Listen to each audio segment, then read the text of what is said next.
Assalamualaikum warahmatullahi wabarakatuh. Di sini kami dari kelompok 3 akan menyampaikan materi penganggaran pemerintah desa yang diampu oleh Bapak Jazil Baihaqi MSA AKCA. Kelompok kami beranggotakan saya sendiri Rizky Nurul Agidah, yang kedua Sinta Nuriyah.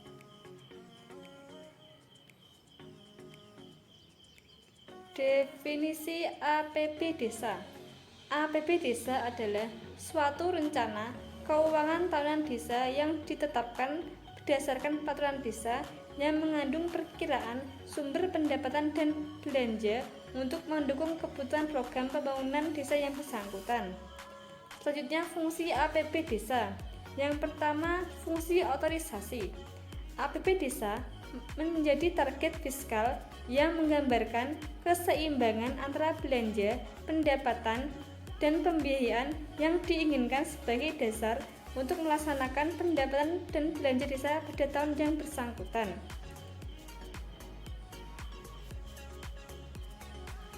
Yang kedua, fungsi perencanaan. APB Desa merupakan pernyataan kebijakan publik sebagai pedoman bagi manajemen dalam melaksanakan kegiatan pada tahun yang bersangkutan. Yang ketiga, fungsi pengawasan. APB Desa merupakan pedoman pengendalian yang memiliki konsekuensi hukum untuk menilai apakah kegiatan penyelenggaraan pemerintah desa sesuai dengan ketentuan yang telah ditetapkan. Yang ketiga, fungsi alokasi. Yang keempat, fungsi alokasi. APB Desa harus diarahkan untuk menciptakan lapangan kerja, meningkatkan efektivitas perekonomian desa. Yang kelima, fungsi distribusi. Kebijakan APB Desa harus memperhatikan rasa keadilan dan kepatuhan pada masyarakat. Dan yang terakhir yaitu fungsi akuntabilitas. APB Desa memberi landasan penilaian kinerja pemerintah desa hasil pelaksanaan anggaran yang dituangkan dalam laporan keuangan pemerintah desa sebagai pernyataan pertanggungjawaban kepada publik. Selanjutnya, prinsip-prinsip APB Desa. Yang pertama, prinsip anggaran berbasis kinerja. Anggaran berbasis kinerja memusatkan perhatian pada pengukuran efisiensi hasil kerja dengan tujuan memaksimumkan output yang dapat dihasilkan dari input tertentu.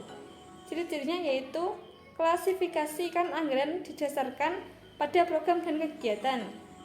Yang kedua, penekanan pada pengukuran hasil kerja. Yang ketiga, setiap kegiatan harus dilihat dari segi efisiensi dengan memaksimalkan output. Yang keempat, memerlukan standar pengukuran hasil kinerja. Prinsip yang kedua yaitu keadilan anggaran. Dan prinsip yang ketiga yaitu efektivitas pada efisiensi. Prinsip ini meliputi tindakan pengendalian pembiayaan melalui optimalisasi pemanfaatan, penghematan, dan memperjelas kinerja program dalam mempercepat target serta sasaran pembangunan tahunan. Yang keempat, surplus dan defisit anggaran. Sistem anggaran di sini ada dua, yaitu sistem anggaran berimbang dan sistem anggaran defisit. Sistem anggaran berimbang yaitu dalam menetapkan komponen pendapatan dan belanja harus memperhatikan keseimbangan antara pengeluaran rutin dan pembangunan desa. Sedangkan sistem anggaran defisit yaitu penerapannya dilakukan dengan kemampuan penerimaan desa secara realistis baik yang bersumber dari pendapatan asli desa maupun dukungan dari pemerintah. Yang kelima yaitu prinsip disiplin anggaran. Ada tiga. Pendapatan yang direncanakan adalah perkiraan yang terukur secara rasional dan dapat dicapai untuk setiap sumber pendapatan. Sedangkan belanja yang dianggarkan adalah batas tertinggi pengeluaran belanja yang diizinkan. Yang kedua, Penganggaran pengeluaran harus didukung adanya kepastian tersedianya penerimaan dalam jumlah yang cukup dan tidak dibenarkan melaksanakan kegiatan yang belum tersedia. Yang ketiga, semua penerimaan dan pengeluaran dalam tahun anggaran yang bersangkutan harus dianggarkan dalam APB desa melalui rekening kas desa. Yang keenam, taat asas. Prinsip taat asas yaitu tidak bertentangan dengan peraturan perundang-undangan yang lebih tinggi. Ini berarti apabila pendapatan belanja dan pembiayaan yang dicantumkan dalam rancangan peraturan desa tersebut telah sesuai dengan ketentuan perundang-undangan, maka yang dimaksud ini yaitu lebih tinggi, yaitu pelaku kebijakan yang berkaitan dengan keuangan daerah. Yang kedua, tidak bertentangan dengan kepentingan umum, yang berarti bahwa rancangan peraturan desa tentang APB desa lebih diarahkan agar mencerminkan keberpihakan kepada kebutuhan dan kepentingan masyarakat. Yang ketiga, tidak bertentangan dengan peraturan desa lainnya, yang berarti bahwa rancangan peraturan desa tersebut harus sejalan dengan peraturan desa dengan peraturan perundang-undangan tentang pokok-pokok pengelolaan keuangan desa. Yang ketujuh yaitu prinsip transparansi dan akuntabilitas anggaran. Transparansi dan pengetahuan masyarakat yang memadai tentang prospek penyusunan dan penetapan pos-pos anggaran akan mendorong kinerja dan kontrol publik terhadap pelaksanaan pembangunan. Sedangkan akuntabilitas adalah perencanaan dan pelaksanaan anggaran merupakan keharusan sebagai wujud pertanggungjawaban pemerintah desa kepada masyarakat. Yang 8, prinsip partisipasi masyarakat. Masyarakat di sini harus berpartisipasi dalam peraturan desa sehingga masyarakat dapat mengetahui hak dan kewajibannya dalam melaksanakan APBD desa. Yang ke-9, kemandirian. Dalam menyusun anggaran, prinsip kemandirian ini menjadi pilar utama agar desa mampu mewujudkan visi, misi dan tujuannya. Yang selanjutnya akan dipresentasikan oleh Mbak Sinta Nurdiah. Selanjutnya adalah struktur APBD desa. APBD desa terdiri dari 3. Yang pertama, pendapatan desa, belanja desa, dan pembiayaan desa. Yang pertama, pendapatan desa dibagi menjadi 3. A. Pendapatan asli desa yang terdiri dari hasil usaha, hasil aset, swadaya, partisipasi gotong royong, dan pendapatan asli desa. Yang B. Transfer yang terdiri dari dana desa, bagian dari hasil pajak daerah, dan retribusi daerah, kabupaten, atau kota. Yang C. Pendapatan lain yang terdiri dari penerimaan dari hasil kerjasama desa, penerimaan dari bantuan perusahaan yang beralokasi di desa.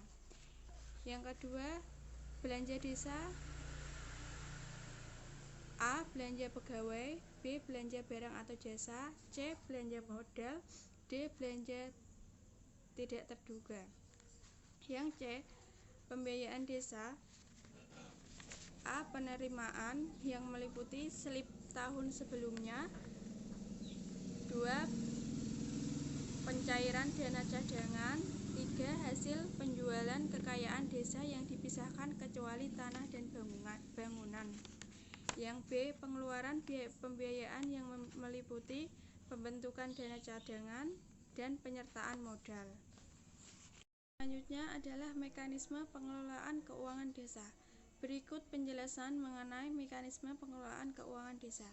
Yang pertama, penyusunan rencana pembangunan jangka menengah desa dan rencana kerja pembangunan desa.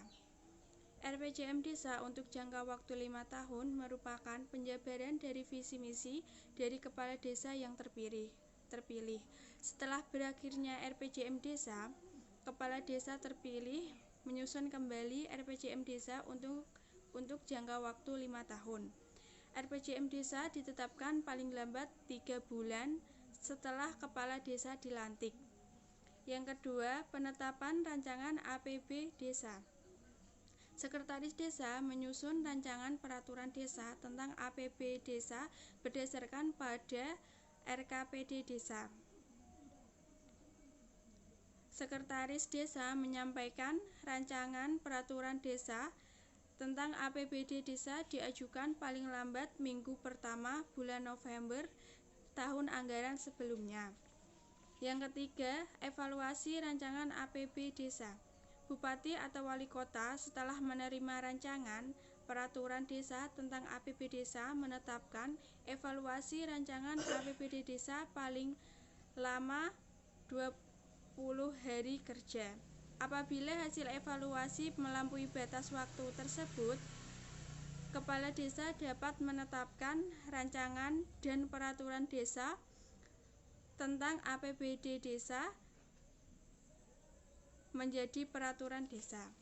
Sekian dan terima kasih dari kelompok kami. Mohon maaf apabila ada kata yang kurang berkenan. Wassalamualaikum warahmatullahi wabarakatuh.